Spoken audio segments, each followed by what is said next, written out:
friends, and happy Pride Month. What was that? I've never done that with my hands before. Today we're going to talk about a disabled queer icon. It's going to be a really fun time. I'm really excited about it. I came into it with one understanding of this person I was trying to debunk, and then ended up with a completely different opinion in a lot of different directions, which we'll talk about later in the video. I also want to mention that this is not made in connection with the current Met Opera production about Frida and Diego, nor with the current MoMA exhibit of their work, which I was going to go scout out for this because I like doing field trips for videos, but I discovered they only have a couple of her paintings and none of them are the disability ones, so I decided against the trip. This topic just happened to be on my list as an eventual video to make, and I picked it up. And then while I was researching, my algorithm was like, oh, you like Frida. There's a lot of Frida happening in New York City, and started telling me about all of these other things happening right now. I have literally no interest in doing more theatrical analysis work right now. I'm good. I'm doing a lot of it. So we're pretending those don't exist. Thank you for your understanding. Before we can get into all of this, however, for friends who may need it, I'm a white young person. I have light brown, just beyond shoulder length curly hair. It has a flower in it. And I'm wearing a white dress that has like orange flowers with green leaves on it. It felt very Frida coded, which is why I picked it. I can't lie, I'm really dysphoric right now, but aesthetically, things look great, so we're rolling with it. And I'm sitting on a dark gray couch that is in front of a plain wall, and I have some green leaves and fairy lights up above my head. On the bottom right of your screen, you can turn on captions should you need them. I do edit those by hand for you, so feel free to use them if they're helpful. I hope that they are helpful. Also in the description below, you can find my bibliography for this specific video if you want to learn more. Insert obligatory Patreon plug and like, subscribe, comment, reminder here. All support is, of course, very much appreciated. Also, content advisory for some mentions of child loss, addiction, and a description of a traffic accident. Now, before Frida Kahlo, there was a little blue house called La Casa Azul in the Coyoacan borough of Mexico City, which is like on the outskirts of the city.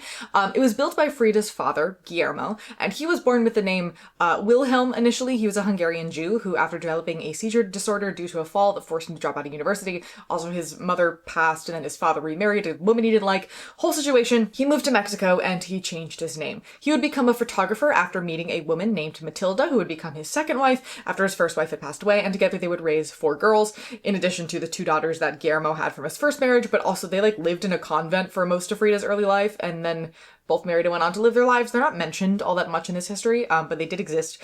So the 2 stepdaughters were named Maria Luisa and Margarita, and then came Matilda, Adriana, Frida, whose full name is Magdalena Carmen Frida Kahlo y Calderon, and Cristina. I just want to acknowledge this right off the bat. I do speak some Spanish, and typically when I'm saying names that are from other languages, and words in general, I do say them in the way that the people who speak those languages would say those words and names. And for some reason, I don't know what wires got crossed or what happened, but every single Spanish word and name in this video is said in an annoyingly anglicized way. And I don't know how that happened, so I'm sorry about that. But I'm not going to go in and dub my own voice on top of my own voice. That feels like a lot. So if you're annoyed by that too, I am aware also, and sorry.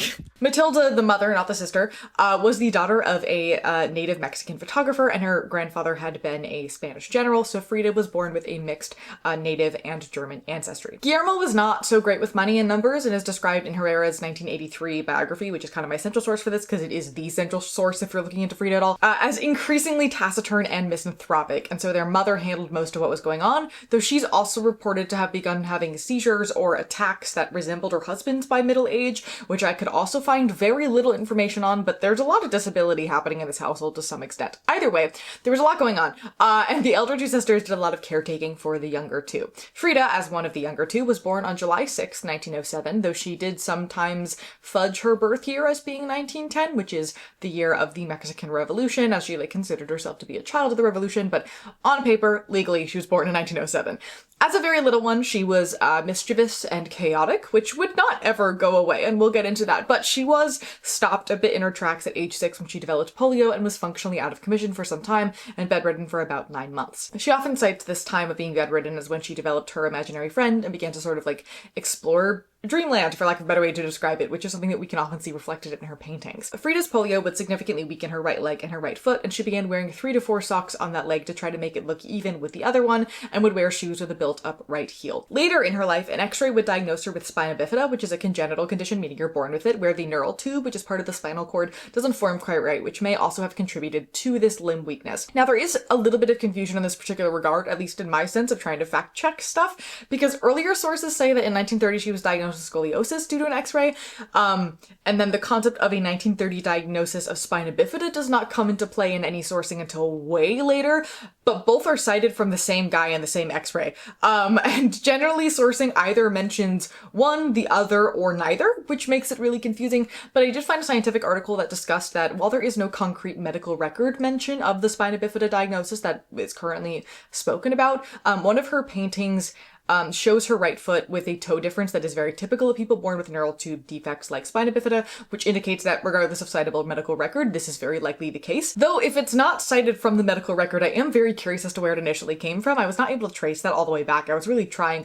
But then also, and we'll talk about this specific doctor a bit more later in this timeline, he was a close friend of Frida's, so there is a world where the diagnosis of spina bifida was in letters back and forth, but never made it onto her formal medical chart because they talked back and forth a great deal after she left his primary medical care, and her chart may have moved somewhere else and that just got dropped or something. Unclear where that discussion started. Regarding the scoliosis, which is mentioned presumably in reference to her medical records in this 1983 biography that were utilized for that book, scoliosis can be caused by polio in general. It can also be caused by walking differently due to leg height issues or general spinal issues, which we'll also get to shortly. She had a lot of disabilities. So from all of that, I think one can safely conclude that it is incredibly likely, if not objectively proven, that she had both spina bifida or some other congenital thing that is very similar to that. There's a couple in that group, and either congenital or acquired scoliosis, meaning that Frida had the unique experience of having a congenital disability, a disability acquired through illness, and a disability acquired through accident. Spina bifida likely caused weakness in her right leg already that she probably already had, but didn't think of as atypical because she was born that way, so it just seemed normal,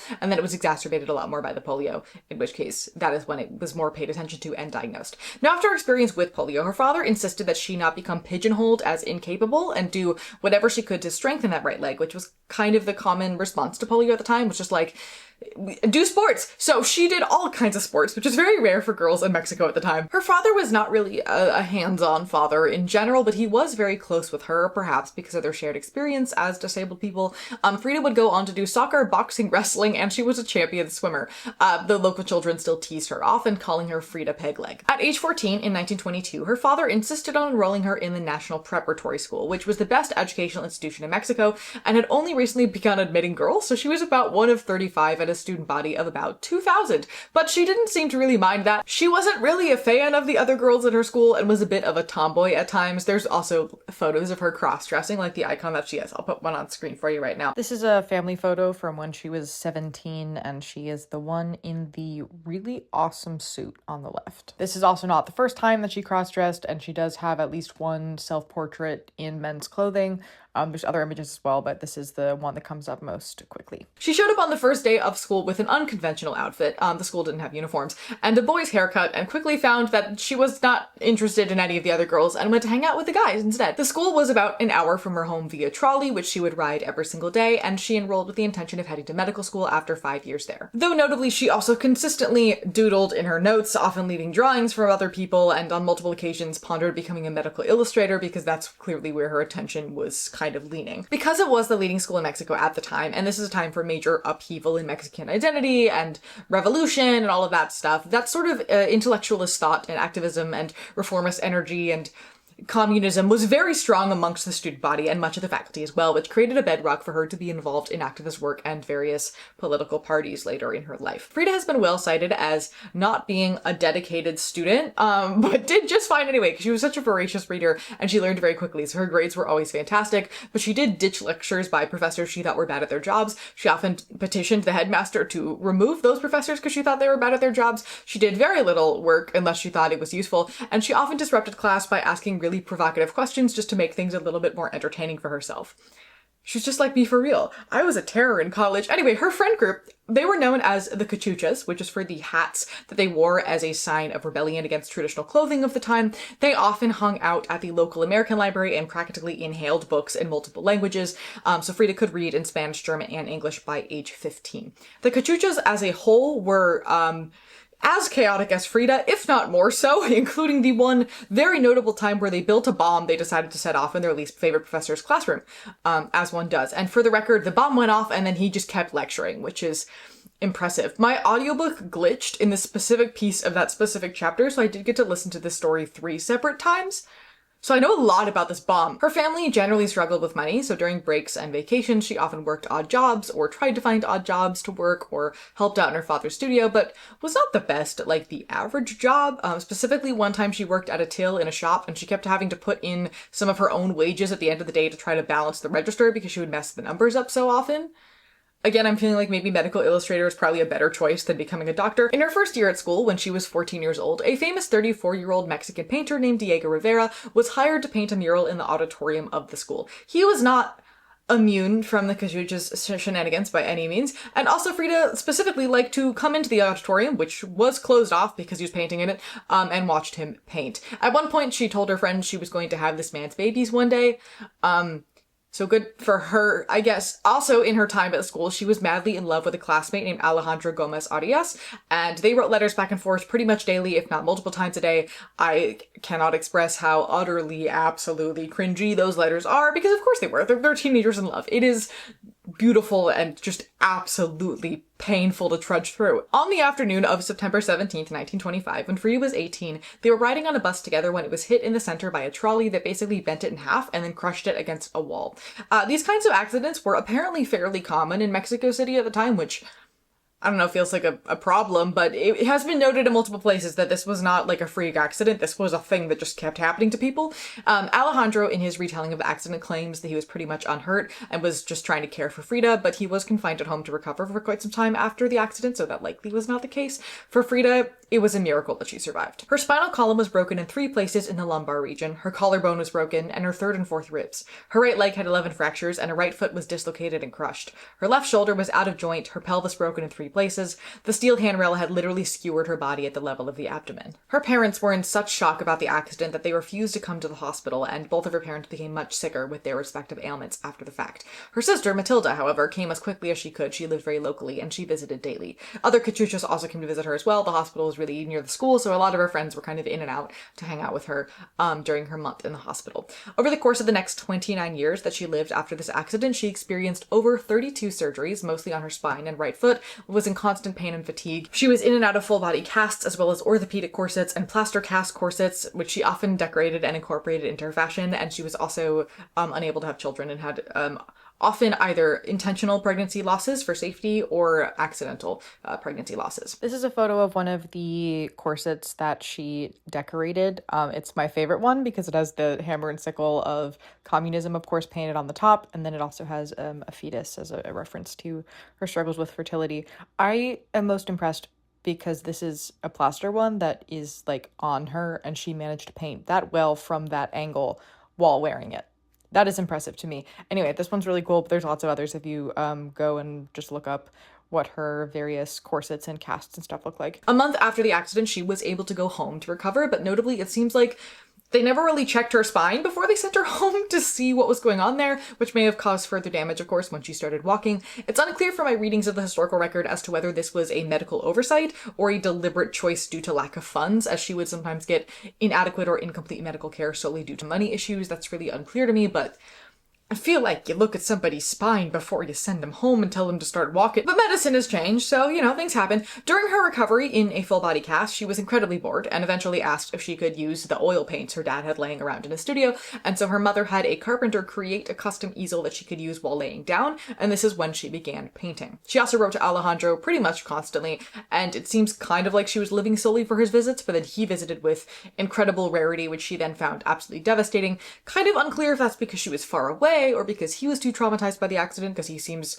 really traumatized by the accident, which is super fair. Also, Frida had a couple of affairs during their time together prior to the accident, and at one point in one letter, he does refer to her as loose, so Perhaps he was just real mad because he found out about that. Unclear. From a modern perspective, one could maybe look at these letters and be like, wow, she's really clingy and probably needs to back off. But also, she's 18 and functionally dying, and the memory of him is definitely the only thing keeping her going at the moment, so she's allowed, she can do whatever she wants. She and Alejandro did appear to reconcile at some point, but then he traveled a lot and they ended up kind of drifting apart, but he would always be an important person in her life to some extent.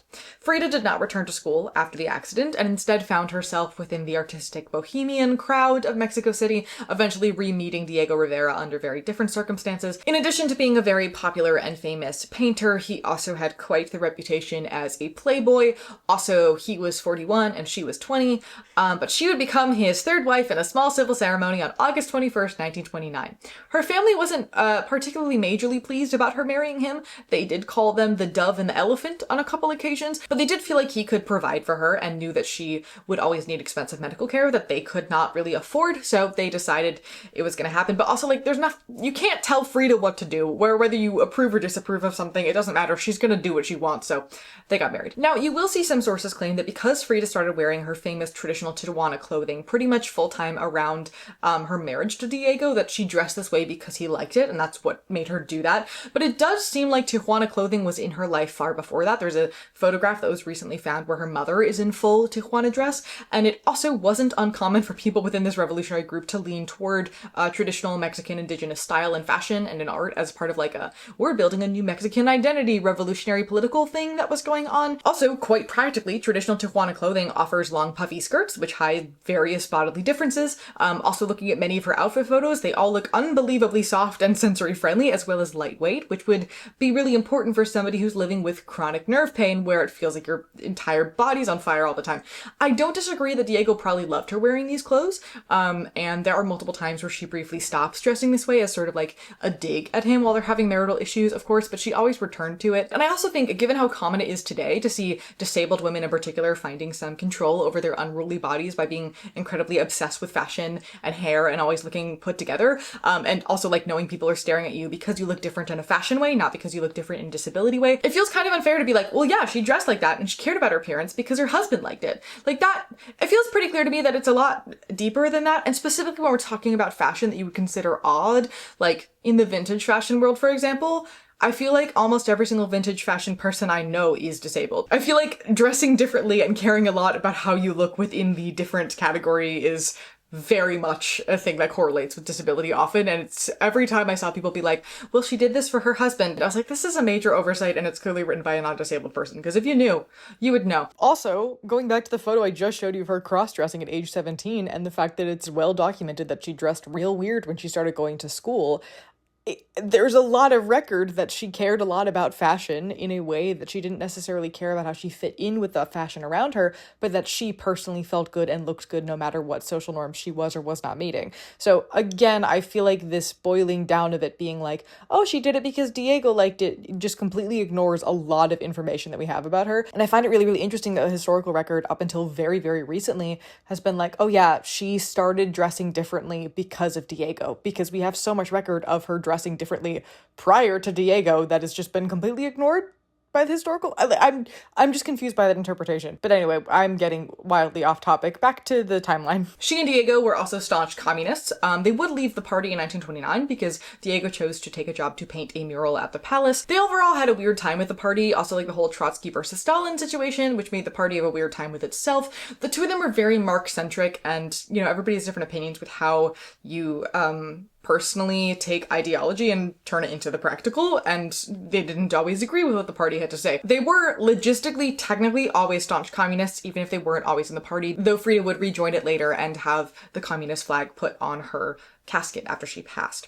In 1930, Frida would become pregnant but was forced to have an abortion as they did not think that it was safe for her to have a child. She, again, as I mentioned earlier, would lose or be forced to lose multiple children over the course of her life, and always felt like in that way she had failed Diego in being unable to give him children, though he very notably did not want any more children, but she really did. This same year, Diego would also have his first of many affairs in their marriage, which, again, I've seen connected to the fact that, oh, it's because she had to have an abortion, but he didn't want kids. He already had kids with one of his previous wives. He did not want kids as far as I could tell, so I think he just had a lot of affairs, and this just happened to happen in the same year. I don't think there was actually a major correlation there. Frida also had many affairs. Both of them were hurt by each other's affairs, so it's not some sort of evolved poly situation. I'm not sure when hers specifically began, but notably she would have affairs with both men and women, and Diego would actually encourage the affairs with women while getting incredibly jealous of the men. Some of these women included, both confirmed and according to rumor, Josephine Baker, Georgia O'Keeffe, and Chavela Vargas, who was a folk singer who sang male folk songs as they were without changing pronouns, an icon, among many other people. She had lots of affairs with lots of people. She felt like sex was like a love language and was living your life to the fullest, and so that's what she did, and I support her entirely. I mean, having affairs is bad, but whatever, tabling that. In 1930, they would live in San Francisco for a time for Diego to work on a mural, which was Frida's first time in the United States. While she was there, she befriended a doctor named Leo Aloser, and he would diagnose her with the scoliosis and or spina bifida, like we talked about earlier, genuinely unclear. Even after their time together in San Francisco, she would often write him with medical questions and to ask how he was doing and what he recommended for her, all that kind of stuff. He was also a fascinating human person. That's a side tangent we won't go down today, but you can look into that in your own time if you're ever bored. They then went back to Mexico for a different job that Diego was hired for, then went to New York City for another, and then went to Detroit. Frida did make some close friends during her time in the States and did lots of painting, but she did really hate it here. She thought it was ugly and boring and that gringos were unbelievably pretentious. Also, when she was in Detroit, she became pregnant again and had one of many ulcers on her right foot handled. She would struggle with ulcers over the course of her life. For the same safety reasons as the first abortion, she tried to have one here as well, but it was unsuccessful. And so the doctor was like, well, it wants to stick, and you could give birth via C-section, maybe, so let's just keep it and see what happens. And she wrote to Dr. Loser kind of asking if he thinks this is the right course of action because he knows her health really well and that she's not quite sure, but she's starting to get her hopes up just a little bit. Unfortunately, she would miscarry on July 4th, 1932 at about 14 weeks and nearly died of blood loss. And after this, she became incredibly depressed. I got so focused on the timeline that I forgot to talk about her paintings. I'm sorry. Of course she painted throughout her life, and her style is specifically known for focusing on pain and suffering and like the macabre. She also often used her medical specific sketch skills in these paintings, a lot of her most famous and most disability analyzed works being ones reflecting either the actuality of a recent procedure or a sort of metaphorical abstraction of the way that she felt about a recent procedure. One of her most famous paintings, at least based on how much this one appeared in comparison to other ones over the course of this work, was created in 1932, titled Henry Ford Hospital, which pictures her and the fetus that she lost, among other images that also reference fertility. Shortly after this miscarriage, she rushed back home to Mexico to be with her mother as she died, and then reluctantly returned to Detroit. Meanwhile, Diego is overworked, he's burnt out, he's losing weight, he's just generally miserable, and this makes their relationship even more strained because he really liked the US and she did not. They then go from Detroit to New York City, where Diego has been commissioned to make a mural for the Rockefellers. Both of them continue having affairs. I'm not going to mention it again unless it's Leon Trotsky, because we do need to talk about that. Frida did like New York City better than some of the other places she'd been to in the United States, so she did paint less, spending more time exploring and hanging out with her friends. Meanwhile, Diego, who was working really hard on his fresco in Rockefeller Center, got accused of being a communist and doing communist art in the painting, which is exactly what he was doing, to be abundantly clear. But he was forced to stop due to public outcry, and they destroyed the painting. He did paint a smaller version of it. It lives in Mexico City, so if you do want to see what it was meant to be, you can Google that. It will appear. The Rockefellers did approve of these sketches beforehand. It was more the public outcry that ended this contract, and then he lost many other contracts after this, which was incredibly frustrating, of course. Frida, meanwhile, really wanted to go back to Mexico, because while New York City did suck considerably less than Detroit, she still hated it, and she was ready to go home after about 4 full years away, and so they went back, but he seemed generally displeased about it, and then began an affair with Frida's younger sister, Christina, and Frida, in response, changed her clothing style, cut off her long hair, and went to live elsewhere. Though they were legally still together, and he was funding everything for her, she left. They would live apart often for the rest of their marriage. In 1934, she was hospitalized a couple times, including needing another abortion, and in 1935, she went on a girls' trip with some friends to New York City for a while. She became a lot more autonomous during this period of time, but again, he did still fund everything that she did. I've also seen it noted around this time that she became more known as somebody who drinks a lot of alcohol. She'd always drank heavily, which makes sense. She has a really high pain tolerance, so that is a correlation. But this is the first time in the historical record where I start to see things like flasks being mentioned, and it starts to lean more towards her becoming an alcoholic, which would greatly impact her health down the line. She eventually did reconcile with younger sister Christina, and they became very best friends, and Frida would not go under anesthesia unless she was holding her sister's hand, and also she and Diego It's not that they reconciled and it's not that they didn't. They were just in a constant state of weirdness with each other. Like they were each other's lives. They loved each other madly, but also obviously really actively disrespected one another with all the affairs. It was just like this like codependent, love bombing, weird time. We don't need to get into that anymore. There's so much literature on their relationship, and honestly, that's not what's interesting to me about Frida. Let's talk about Leon Trotsky. If you don't know who that is, he was a key figure in the creation of the Soviet Union. He was besties with Lenin, and exiled from the USSR in 1929 because he was really anti-Stalin and they just couldn't have a guy in his position doing stuff like that in Russia. He bounced around a lot with asylum, specifically as the precursor pieces to the Second World War are coming together. Countries were not super inclined to mess with Stalin, so he kept kind of being granted asylum and then having it revoked and being deported and having to go somewhere else because he knew he'd be killed if he went back to his country. So near the end of 1936, this happened again, and Diego was called and they were like, hey, you think you can get this guy asylum? And Diego was like, sure, could figure that out. And he put forth a petition signed in his own name to the president of Mexico, who granted it in November of 1936, and Trotsky and his wife would arrive in January of 1937. Frida, in Diego's place because he was ill at the time, was part of the welcome party that greeted them on the ship. They became close friends, and the couple lived in the Blue House for 2 years, during which Frida and Leon had an affair for a couple months. She also likely lost another baby somewhere in this year. She would be the one to break off the relationship with Trotsky, and based on letters, he got real piney about it, so clearly he had feelings for her at the very least. It just feels so on brand for Frida. I paint the communist flag on my corsets Kahlo to end up having an affair with Leon Trotsky and then being the one to dump him. Incredible. At the end of 1938, she went on to New York City for a few weeks to do a solo exhibition, after which her health took a downturn, and while she was gone, Diego and Leon started having arguments over communist theory and practicum that got so strong that he and his wife eventually moved out of the Blue House.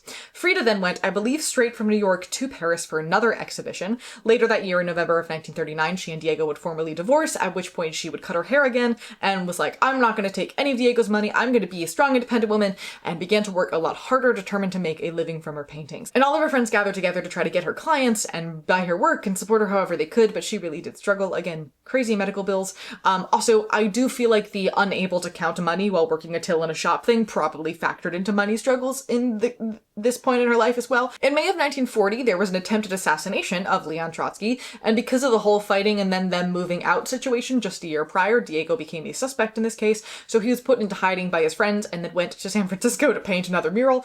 And then 3 months after that, Leon Trotsky would successfully be assassinated, unfortunately by an acquaintance of Frida's, and so she and Christina were taken and placed in jail for interrogation for a couple days, just as a little side quest. She and her sister then, after this, would go to the United States to try to find more medical care because the Mexican doctors were starting to suggest some really extreme things, and she was like, I don't really trust that, I'm gonna go to the US. She also has another affair while she's there, which I don't know why it's called that in the historical record, because that's just a relationship. She's divorced now. That's not a fair. I think at the very least she thinks about marrying this man, like they get kind of close, but Diego continues to try to re-propose to her, which he'd been doing for quite some time, and eventually she finally agrees, but under a list of many conditions, which he unequivocally agreed to, one of those conditions being celibacy. They were remarried on December 8th, 1940. Also, side note, 1983 biography book sort of brought this up on a couple occasions that her ups and downs in health over her life directly correlated with how things were in her marriage with Diego, and almost suggested that some things were over-exaggerated for attention and that she was a hypochondriac who liked getting surgery and was using her disability as a way to manipulate Diego into coming back to her after affairs, which, first of all, is crazy. But specifically, that is, of course, a correlation that we're going to see in the historical record, because if she has hope about a surgery going well, she's gonna feel a little better. If she is madly in love, she's going to physically feel a little better. Specifically also because their relationship was so highs and lows and highs and lows. That does like feel like a drug after a while, and that does have this like addiction withdrawal kind of pattern to it that's going to affect any person's physical health regardless of their disability status. But of course she also had a lot of disabilities. And of course, if she's not madly in love and or is really stressed and sad about the state of her marriage, her body is going to respond accordingly. That's how bodies work. This assumption bothered me deeply, so I'm debunking it. Anywho, in 1943, she became an art teacher, she was the coolest teacher ever. This was my favorite part of the entire history, and is never talked about. She was really focused on, like, I'm not here to teach you technique or to tell you how to paint. I'm gonna teach you how to look at the world as ripe with things that you can paint. and do whatever you want and support you to do that, and encouraged everybody's unique styles and found as many opportunities for students to do professional painting work as she could. For quite some time over her life, she had collected various pets and treated them like her surrogate children as well as her sister's kids, but it does truly feel like here she sort of found this like familial peace in a way that is quite beautiful. I think she really enjoyed teaching, is a vibe that I got at the very least. After only about a year of this, she did become too unwell to travel every day, and so students began to travel to her home, and she continued to teach as she could from her bed, though not all of the students would stick because it did require traveling from the school grounds. In 1946, she traveled to New York City for a spinal fusion that they had great hope for helping her pain, but they also might have fused the wrong vertebrae somehow. Generally, the spinal fusion failed. The surgery also added an addiction to morphine to her already existent alcoholism, merely as a way to try to handle the extreme pain she experienced all the time. It's also around this time that her affairs began to skew almost entirely towards women, as heterosexual sex became too physically difficult for her. As she declined over the next few years, her friends decided to plan her first solo exhibition in Mexico in 1953, and the planning of it did give her a temporary health boost, but by the time of the exhibition's opening, she was too unwell to attend, and her doctors advised against it. They were like, full bed rest, please stop doing things. And she was like, that's nice, and decided to have her 4-poster bed installed in the center of the exhibition, and after the doors were opened and the guests flooded in, she arrived via motorcycle escorted ambulance and was carried in on a stretcher to hold court in the center of her world of painting work. Many disabled people came in to pay their respects. The exhibition also had to extend for a month due to popular demand. It was very successful. In August of 1953, she had to have an amputation on her right leg below the knee due to gangrene and other problems, which would kind of kill her spirit, and also her drug addiction would become a great deal worse, but she did begin to perk up a little bit when she became able to walk again. She also created custom hand-painted boots to go with a prosthetic leg, and she was quite proud of those. There came a point where she became rather hopeful and started to dream about the future. She's like, I'm going to adopt children and all these kinds of things. She was going to do all the kind of art she was going to make, but everybody kind of knew she was nearing the end, as did she to some extent. She kind of spent her whole life reckoning with death and talking about death and being relatively comfortable with death. And during this time, she talked about it just as much, and she made her wishes quite clear. On July 2nd, 1954, while recovering from a severe bout of pneumonia and told again to definitely be on bed rest, she decided against that advice and went out in her wheelchair to be a part of the large communist march that was going on, which would be her last public appearance, after which she became irreparably ill. She rallied a little bit for her 47th birthday celebration, but everybody, including her, knew this was kind of the end, and on July 13th, 1954, she died of a pulmonary embolism. The last words in her journal were, "I joyfully await the exit, and I hope never to return." Some have taken these words to mean that perhaps her death was by choice, perhaps she purposefully overdosed on morphine or something like that, but most people who were close to her adamantly deny this and say it doesn't make a lot of sense, because even though she really struggled, she did always love and enjoy life and kept holding on as much as she could until the very end. And I also think, again, offering a disability reading into this, while the average person seeing that might think, oh, that person is ready to die or joyfully awaiting it, that means it's a suicide note. To me, that sentiment makes complete sense, coming from somebody who's functionally been dying for 29 years with many close calls and has done a lot of work to understand and come to terms and create art about that specific idea. If you're unfamiliar with how the disability community talks about death, this might feel suspicious. I don't find it to be that way at all in the slightest. She asked to be cremated after her death, as she had no desire to continue laying down even after she had passed, but first she would spend some time laying in state. Her ashes now live at the Little Blue House. Over the course of her life, she would create over 200 paintings, with over a third of them being self-portraits, as she knew herself better than anybody else. She had a mirror on the top of her bed so she could stare at herself while she was laying there. I've seen so many sources talk about this being a blatant narcissism and her obsession with herself, and I really just think it was like, I'm in bed all the time, there aren't people around me a lot of the time. This is the thing I know how to paint and I can see it. So that to me feels very logical. And she's also processing her own body and her own existence. So why would she paint somebody else's body? I don't like the word narcissism being thrown around in general, especially about disabled people. Many of these paintings were sold, but many were also gifts for people, including for many of her physicians as thank yous for their work in trying to help her. In comparison to today, she was relatively unknown outside of very core artistic circles during her life generally, with her primary popularity coming in the 1970s and 1980s, specifically through the feminist and indigenous movements, who turned her into this like saintly icon for their causes. She would also become the first Hispanic woman featured on a US postage stamp in 2001, and she is on one of the Mexican peso notes as well.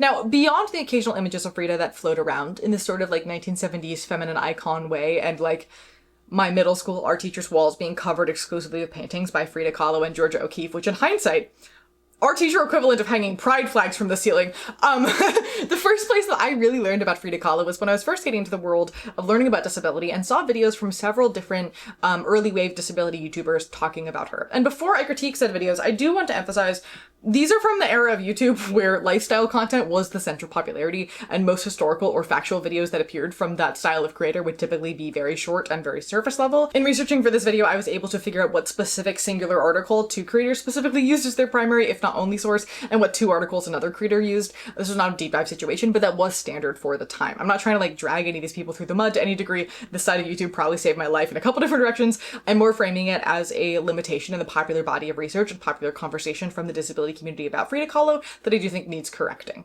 if that makes sense. What I took away from those videos at the time was that Frida is and was super famous and a super important artist, and everybody knows everything about her, but also she's disabled and also she's queer, and we constantly erase those pieces of her when she's discussed, and what a tragedy that disability and minority erasure in history is. And then I dove into the history of Frida Kahlo myself, and I actually found the opposite to be the case, to a degree where I wonder if mid-2010s disability creators, in exclusively reading more recent articles about Frida that wanted to emphasize the more lesser-known things about the artist, concluded it was a systemic erasure of important disability in queer history, when actually the history of Frida Kahlo is the disability history. It just wasn't mentioned as much more recently because that's not as important to talk about because it's already well known, if that makes sense. Like, the 530 page or 19-hour long audiobook biography on her published in 1983 I've been sourcing throughout this entire video, that's generally seen as the most definitive history of Kahlo, is literally framed around her disabilities as arguably the central narrative device. It also brings up her affairs with women on at least 5 separate occasions, which for the 80s is impressive. I also, going back to my middle school art teacher, feel like if her queerness were ever hidden historically, it was sort of like a, are you a friend of Dorothy? Wink, wink, nudge, nudge kind of way, where it was always just barely below the surface for people who were in the know. Again, I can't express how many pieces that puts together about a middle school art experience. I'll unpack that in my own time. I don't think that her queerness was advertised per se, but she was also very famously married to a man for functionally the entire time she was having affairs with women. So like, for respectability reasons, it would make sense that wouldn't come up all that often. What was advertised, however, is her disability status. Anytime she wrote in to pitch to a gallery or to a buyer, she would talk about how she began painting as a way to escape boredom during recovery from a bus accident. Pretty much every contemporary review or mention of her that is centered around her, rather than like a joint thing about her and her husband, mentions her status as an invalid and how that impacts her art. A huge portion of her art is also clearly disability imagery around her body, and she used her medical drawing skill set in a lot of her work. She was sometimes criticized in reviews for how clinical and jarring some pieces of her work felt for that precise reason. Her famous focus on the body and on darkness and death is always connected and analyzed directly in relation to her physical status. I truly do not know where we got the idea of Frida Kahlo disability erasure from because I found no evidence of it anywhere. What I found a lot more of is what I call the Van Gogh effect. Oh look! A soapbox! Let's get on it!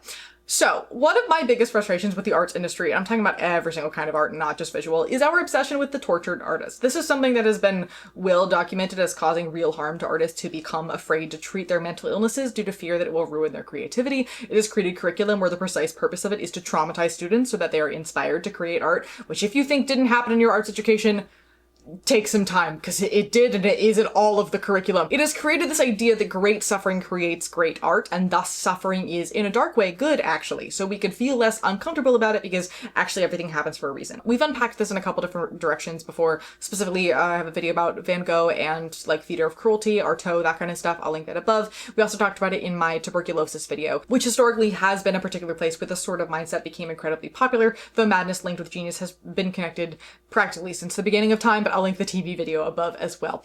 There are so many examples of the glorified tortured artist story in history. I usually link it to Van Gogh because I was brought into that like 3D live Van Gogh exhibit thing that was super popular despite being wholly inaccessible for any photosensitive patron, and every single piece of text in the entire exhibit talked about how beautiful and important and impactful this man's completely debilitating mental illness was.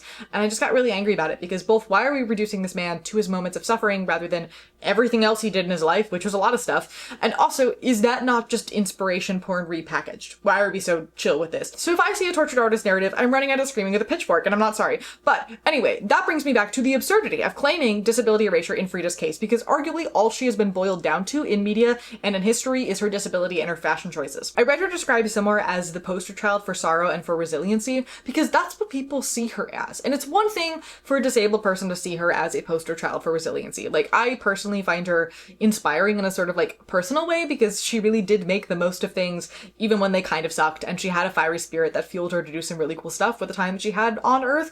but that's very different than a non-disabled person finding her inspiring because their suffering created great art. You know? I read a really impactful article titled Frida Kahlo and Me, How the Artist Shaped My Life as an Amputee by author Emily Ratt Black, who said, "I do not believe that suffering was Frida's main characteristic because suffering does not create art. People do." Which about wraps up how I feel about her as well. Sure, she did paint more when she was bored and or miserable, and less when she was more mobile and happy and able to explore, but she painted not because she suffered. She painted because she was an artist. And artists create art, no matter what. And of course, when she was bored and had less outside stuff to do or was stuck in bed or was sad, which probably made it harder to get out of bed, she chose to create. First of all, because what else are you gonna do in that time, especially when you're forced to stay stationary? And second of all, she felt genuinely good so rarely, and she always had this buzz for adventure. It would make sense that when her health was even somewhat decent, she would put her paints aside, go out and do stuff. None of this concludes to me that she had to suffer to create. I think she would have created a lot in her life, whether she was suffering or not. She just did a lot of her painting when she was suffering because she had nothing else to do. Her suffering definitely impacted what she created, absolutely. Creators create based on what they are experiencing, what they are processing, and from reading her letters and such, I always got this vibe that this was how she processed the things she was struggling with, so they didn't eat at her as much on the day-to-day. I felt like her art was dark and somber and sad and existential, but she was vibrant and wise and as energetic as somebody in constant pain can be, which is not the Frida that I'd initially been sold based on pop culture understandings of her. I made a deliberate point in my summary earlier to put her health matters in where they were important for historical and personal benchmarks, but tried my best to focus on the everything else that she was doing, because I don't feel like the historical record really ever focuses on the everything else. All it cares about is her suffering, both in her body and in her marriage, and the great art that came out of it. Meanwhile, I don't know, Frida's out here being a champion swimmer who set off a bomb without getting expelled somehow and also had a pet monkey and also had the chance to dump Leon Trotsky. Like, with any other historical figure, I would want to focus on the hidden pieces of disability history that are left behind and, you know, finding that story. And that was the intention with which I entered this video based on what I knew about her. But then I started to feel more like, to the world, she's just become a list of symptoms and surgeries and has ceased to be an actual person. She once wrote, "I'm not sick, I am broken, but I'm happy as long as I can paint."